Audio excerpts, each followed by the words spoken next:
সবাইকে আসসালামু আলাইকুম। পঞ্চম লেকচারে তোমাদের সবাইকে স্বাগতম। আজকে হচ্ছে আমরা টয়লেট্রিজ এবং পারফিউমারি নিয়ে আলোচনা করব। পারফিউমারি তো এটা হচ্ছে একটা আমরা সবাই জানি যে আমরা বিভিন্ন প্রয়োজনে আমরা প্রসাধনী ছাড়া চলতেই পারি না, বিশেষ করে মেয়েরা অবশ্যই লাগে স্নো পাউডার, লিপস্টিক, তারা কী কী লাগে, মেহেদি, তারপরে স্প্রে, এরপরে আর কী কী লাগতে পারে, অনেকগুলো লাগে। আর ছেলেদের লাগে হচ্ছে after shaving cream. After shaving cream লাগে না, মানে শেভিংয়ের পরে যে আফটার ক্রিম, কোল্ড ক্রিম, তারপর লিপস্টিক না, শাকিব খানে লাগায় লিপস্টিক। শাকিব খান আছে না, বাংলাদেশের উদীয়মান নায়ক, না সরি হ্যাঁ কি, ওই নায়কে লাগায়। It's okay, no problem. তো এখন তোরা এটা বানায় বড় লোক হয়ে যাবি, এটা কেমনে বানাবি সেটা নিয়ে আলোচনা করতেছি। প্রথমে একটু খেয়াল করে সেদিকে দেখো, এই পারফিউমারি এবং টয়লেট্রিজগুলোতে, প্রসাধনী বলে বাংলাতে এগুলোকে, তো এগুলোর মধ্যে কতগুলো উপাদান আছে, যে উপাদানগুলো গ্রানের জন্য দায়ী, ময়শ্চারাইজার জন্য দায়ী, এটা এডিটিভস টাইপসের, মানে রাসায়নিক উপাদান বিভিন্ন কিছুর জন্য দায়ী। আগে তোকে ওই দায়ী উপাদানগুলো কী কী একটু জেনে নেওয়া উচিত এমসিকিউর জন্য। বিশেষ করে অনেক সময় সংকেত আকারে আসে। কী আকারে আসে বলতো? সংকেত আকারে আসে। এখন দেখ, এই বিভিন্ন নির্যাস যেগুলো, দেখ এই প্রসাধনী সামগ্রীর মধ্যে কী কী থাকে এগুলো জাস্ট একটু দেখে নেবে, এটা মুখস্থ করে লাগবে না। যদি এমসিকিউতে কখনো চলে আসে তখন তোরা দেখতে পারবি। দেখ এদিকে দেখা কী কী আছে। ফিনাইল ইথাইল অ্যালকোহল, দেখ এই ফিনাইল ইথাইল অ্যালকোহল, এটা হচ্ছে একটা, এই যে হচ্ছে ফিনাইল, তার মানে বেনজিন বলয় থেকে একটা হাইড্রোজেন কমে গেছে। এরপর ইথাইল অ্যালকোহল, যে ফিনাইল মানে হচ্ছে বেনজিন বলয় থেকে একটা হাইড্রোজেন কমে যাওয়া, ফিনাইল ইথাইল অ্যালকোহল একটা। তারপর হচ্ছে জেরানিয়ল, তারপর হচ্ছে মেনথল। মেনথল একটু কি কেমন থাকে, মানে ঠান্ডা ঠান্ডা থাকে। তারপর হচ্ছে আলফা টারফিনল, তারপর হচ্ছে সিটাইল অ্যালকোহল, তারপর হচ্ছে মাইরিসাইল পলিমাটির এস্টার, এগুলো মৌমাছির মোমের মধ্যে থাকে। তারপর হচ্ছে ফাইন তেলের মূল উপাদান হচ্ছে ওইটা। তো এগুলো জাস্ট জানলে ভালো, বাট এগুলো নিয়ে প্যারা নেওয়ার কোনো কাহিনী নেই। এবার আমাদের যেটা দরকার, যে মানে আমরা বেসিক্যালি এইচএসসি পরীক্ষায় তোর এমসিকিউতে মূলত কোন প্রসাধনের জন্য কী লাগে সেটাই লাগে।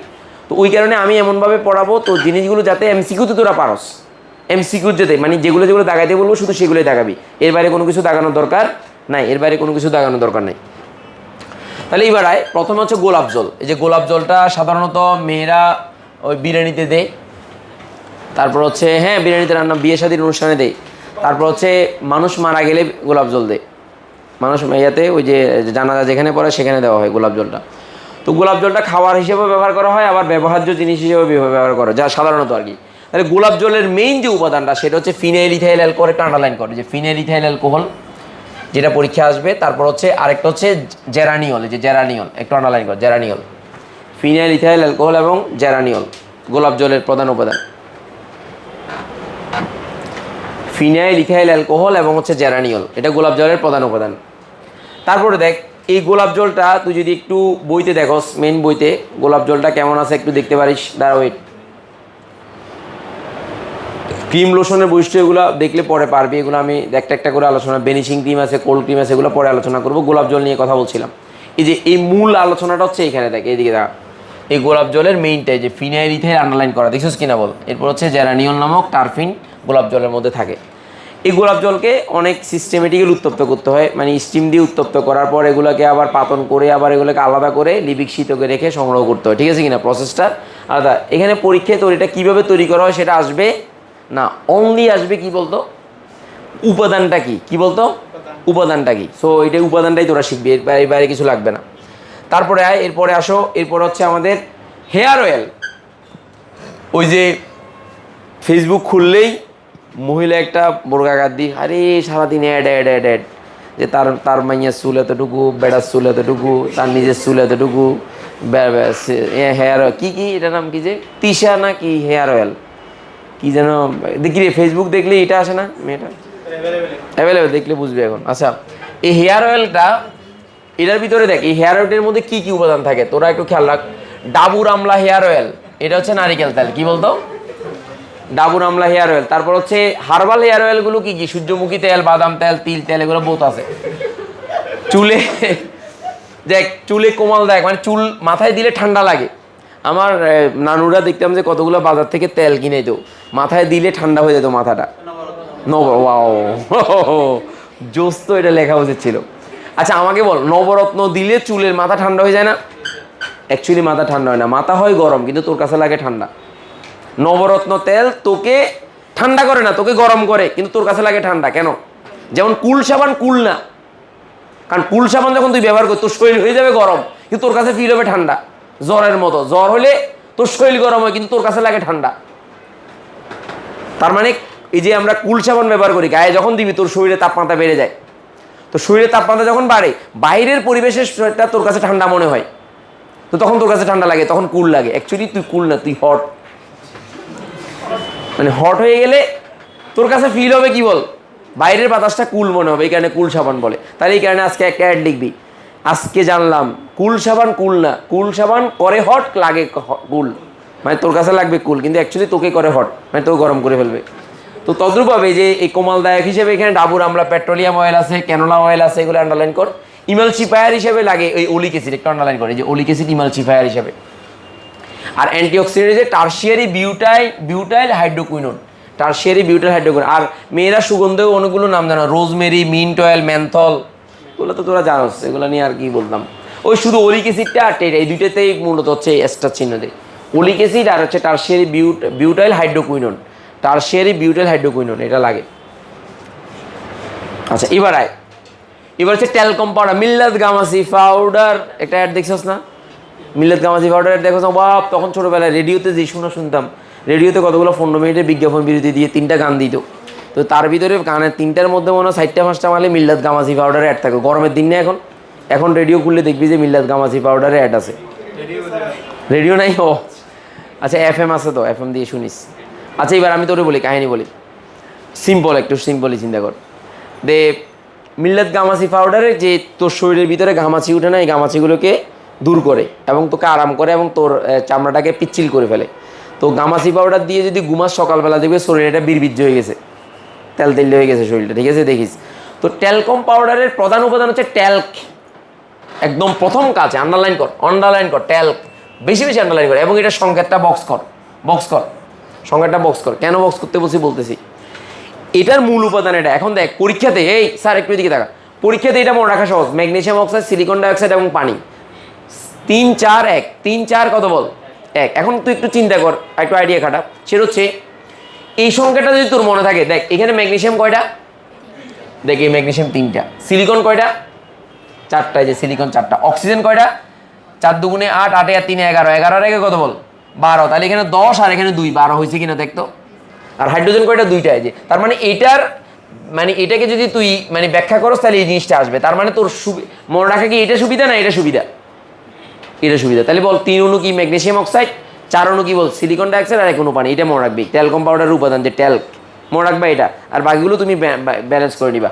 আচ্ছা এবার হচ্ছে আর অ্যান্টিসেপটিক হিসেবে কি ব্যবহার করা হয়, বোরিক অ্যাসিড। এই বাচ্চাদের যে ডায়াপার আছে, ওই ডায়াপারে বাচ্চারা যখন ইয়ে করে, এটা কি বলে, ওই মানে পরানো হয় ডায়াপার, দীর্ঘক্ষণ পরাইলে বাচ্চাদের ডায়াপারে বাচ্চাদের র্যাশ উঠে, লাল লাল লাল লাল র্যাশ উঠে। এই র্যাশটা না ওঠার জন্য বাচ্চাদের ডায়াপারে বোরিক অ্যাসিড ব্যবহার করা হয়, এটা অ্যান্টিসেপ্টিক হিসেবে ব্যবহার করা হয়। কিসে বল, এবং আমাদের শরীর মানে অনেকগুলো প্রসাধনী বা অনেকগুলো ইয়ের ভিতরে আমরা এটা ব্যবহার করি, এই বোরিক অ্যাসিডটা ব্যবহার করি, এবং জিঙ্ক স্টিরাইডটা ব্যবহার করি। একটু আন্ডারলাইন করো, এই দুইটা অ্যান্টিসেপ্টিক হিসেবে ব্যবহার করা হয়, একটু লিখে রাখ, অ্যান্টিসেপ্টিক হিসেবে বাচ্চাদের ওটার মধ্যেও ব্যবহার করা হয়। এই যে এখানে লেখছে, এটা যদি তোর কোনো কারণে নিঃশ্বাসের সাথে ঢুকে না, বাচ্চাদের শরীরে যদি তুই ট্যালকম পাউডার দিতে যাস, ইতারা খাই ফেলাবে অর্ধেক। বাচ্চারা সামনে ফেলে খেয়ে ফেলে না, মুখে দিয়ে খেয়ে ফেলে না, নাকের মধ্যে দিয়ে, নাকে চোখে ঢুকে অবস্থা খারাপ। আচ্ছা এবার আয়, এটা ট্যালকম পাউডার হচ্ছে মিল্লাত গামাসি পাউডার আর কি, এটা মানে অনেকটা বিরবিজ্জা টাইপসের। আচ্ছা বেবি পাউডার, এই বেবি পাউডারেরও প্রধান, যে বেবি পাউডার দেখ পিএইচটা সমান না, এই কারণে তোর দেখ এই ট্যালকমটা বেবি পাউডার প্রধান উপাদান, এবং জিঙ্ক স্টিয়ারেট এবং এই দেখ এই যে বোরিক অ্যাসিডটা ব্যবহার করা হয়, এই দুইটাতে আন্ডারলাইন করে, যে জিঙ্ক স্টিয়ারেট আর বোরিক অ্যাসিড, এটা অ্যান্টিসেপ্টিক হিসেবে ব্যবহার করে বাচ্চাদের বাচ্চাদের কিসে, বেবি পাউডারে। জনসন বেবি পাউডার আছে না, কি পাউডার বল, জনসন কি পাউডার, বেবি পাউডার, হ্যাঁ ফাইন। আচ্ছা আর এখানে জিঙ্ক অক্সাইড এবং স্টেরাইল অ্যালকোহলটা ত্বকের সৌন্দর্য বর্ধন করে আর কোমলতাবর্ধক হিসেবে কাজ করে। এবার হচ্ছে এই যে গ্লো বা বেনিশিং ক্রিম। আচ্ছা বেনিশিং ক্রিম মানে কি বলতো, যে ক্রিমটা বেনিশ হয়ে যায় এরকম নাকি, তাকে বেনিশিং ক্রিম বলে। অ্যাকচুয়ালি এটা অনেকটা ওইটাই, ওয়াটার ইন অয়েল। যে বেনিশিং ক্রিমের প্রধান উপাদানটা একটু দেখ, এদিকে দেখা, একটু আন্ডারলাইন করবি, একটু লিখবি, কারণ এই বেনিশিং ক্রিমটা মনে কর টাকা পয়সার অভাব হলে কী করবি, নিজে বানাই ইয়া করে ফেলবি, বাজার থেকে উপাদান কিনে বানাই ফেলবি, পারবি না? জীবনে আছে কি খেতার বালিশ? যদি বানাইতে না পারস লাইফে আর কি আছে বল? খেতার বালিশ। এই যে ডায়াফারে দেখছিস কিনা, আমি তোকে দেখছি, তোকে আমি যেটা বললাম দেখ এদিকে দেখা। এই যে ট্যালকম পাউডার ত্বককে পিচ্ছিল এবং ঘর্মরোধ করে। তারপর দেখ এই বোরিক অ্যাসিড অ্যান্টিসেপ্টিক হিসেবে ব্যবহার করা হয়। তাহলে কি বলে যে এই যে ডায়াফারে কি দূর করে বল? র্যাশ দূর করে। বাচ্চাদের বললাম না র্যাশ যেটা সেটা দূর করে। এগুলো লাগে বুঝছো, সেই কারণে এগুলো এই যে স্টেরাইল অ্যালকোহলটা ত্বক পরিষ্কার এবং সুগন্ধ বৃদ্ধি করে।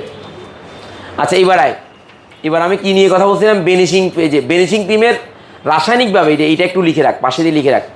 এই যে বেনিশিং ক্রিম হলো অয়েল ইন ওয়াটার ইমালশন, এটা ওয়ান কাইন্ডস অফ ইমালশন, একটু লিখে রাখ, খাতায় লিখে রাখ। এই যে বেনিশিং পাউডার ক্রিম হলো অয়েল ইন ওয়াটার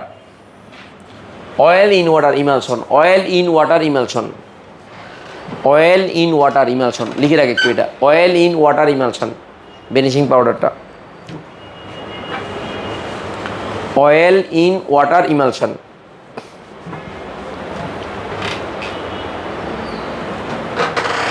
কি বলতো? অয়েল ইন ওয়াটার, হ্যাঁ অয়েল ইন ওয়াটার ইমালশন। হ্যাঁ বুঝিনি। আচ্ছা এবার আসো, এবার হচ্ছে এই যে বেনিশিং ক্রিমটা বুঝলা, আশা করি বাসায় গিয়ে বানায় ফেলবা। বেনিশিং ক্রিমটা বানাতে পারবা না?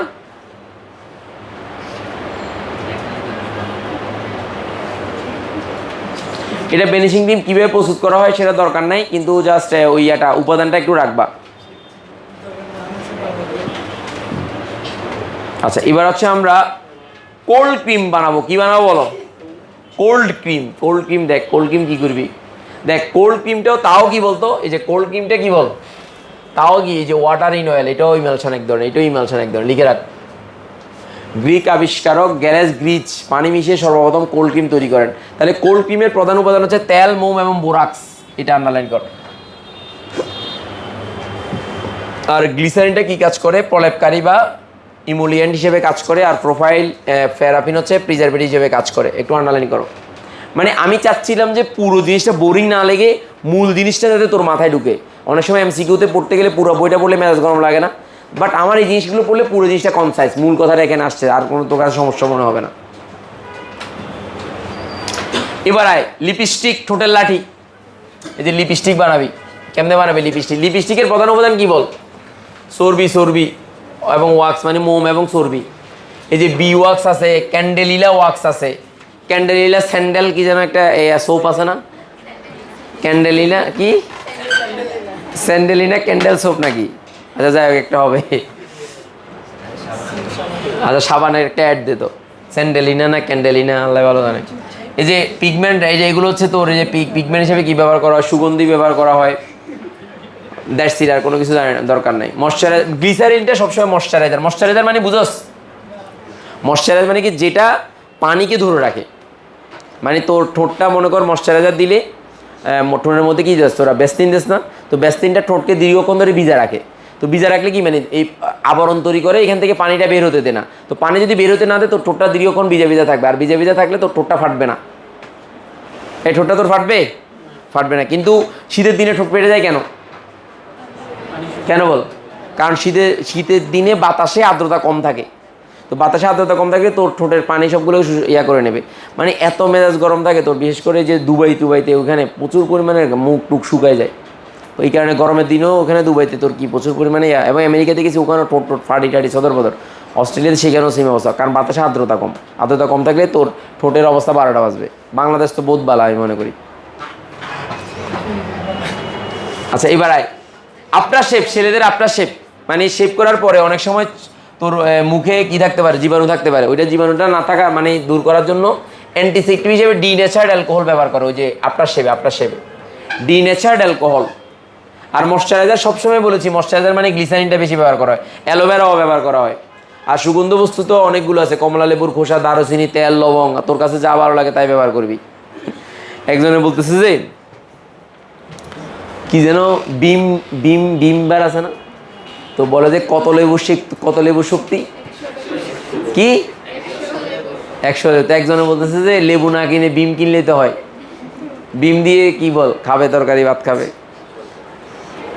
তাহলে বিমটা ব্যবহার না করে বলে না লেবু, অ্যাকচুয়ালি লেবুর এগুলো কি ব্যবহার করে বল, মানে গ্রান সুগন্ধিটাই ব্যবহার করে, লেবুর সুগন্ধ আর কি। আচ্ছা মেহেদি, ও মা গো, এটা খুবই ইম্পর্টেন্ট, ভেরি ভেরি ইম্পর্টেন্ট। মেহেদির প্রধান উপাদান হচ্ছে লাসন। এই লাসনটা খুবই ইম্পর্টেন্ট। এই যে লাসন, এই লাসনটা 2-হাইড্রোক্সি-1,4 ন্যাপথাকুইনন জৈব যৌগ, এবং এই লাসনের কারণে মেহেদি, লাসনের কারণে ব্রাউন কালার হয়, মানে মেহেদিটার রংটা ইয়া হয়।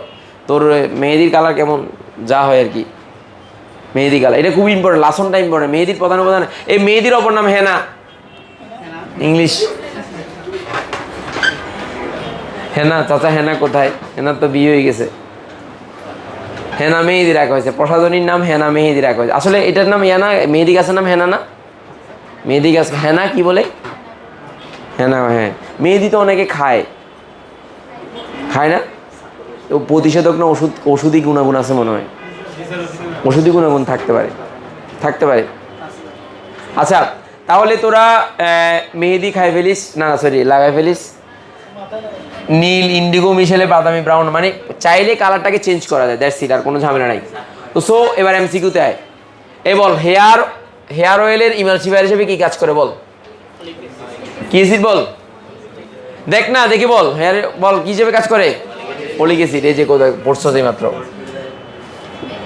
তারপরে দেখ এদিকে দেখা, তারপরে বেনিশিং ক্রিমের প্রধান উপাদান কোনটি, বোরাক্স। টয়লেটে দুর্গন্ধ দূর করে কোনটা, এটা পড়াই নেই, পড়াবো। এটা হচ্ছে ফেনলটা, দুর্গন্ধ দূর করে, ফেনলটা। ব্লিচিং এজেন্টটা হচ্ছে জীবাণু রোধ করে, জীবাণু ইয়া করে। বেবি পাউডার অ্যান্টিসেপ্টিক হিসেবে ব্যবহার করা হয়, কি বলছিলাম, বোরিক অ্যাসিড। তারপর বল, লিপস্টিকে ময়শ্চারাইজার রূপে কি ব্যবহার করা হয়, গ্লিসারিন। Sure, sure. মেহেদির রঙের জন্য দায়ী কে, লাসন। তার কোল্ড ক্রিম প্রস্তুতিতে লুব্রিকেন্ট হিসেবে ব্যবহার করা হয় কোনটা, তরল ফেরাফিন, তরল ফেরাফিন। তাহলে এইভাবে এমসিকিউতে অ্যাডমিশন টেস্টে এইভাবে এগুলোই তো আসছে, এর বেশি তো আসে নাই। তাহলে এগুলো জাস্ট একটু এমসিকিউর জন্য নিজের মতো করে পড়বা, পরীক্ষার আগে একটু দেখে যাবা, দ্যাটস ইট, আর কোনো ঝামেলা নেই, প্যারা নিও না, ঠিক আছে? সো এগুলো মুখস্থ করার কিছু নেই, প্যারা নিও। তাহলে আমরা কততম লেকচার শেষ করলাম, পঞ্চম। সবার জন্য শুভকামনা, আসসালামু আলাইকুম। করো।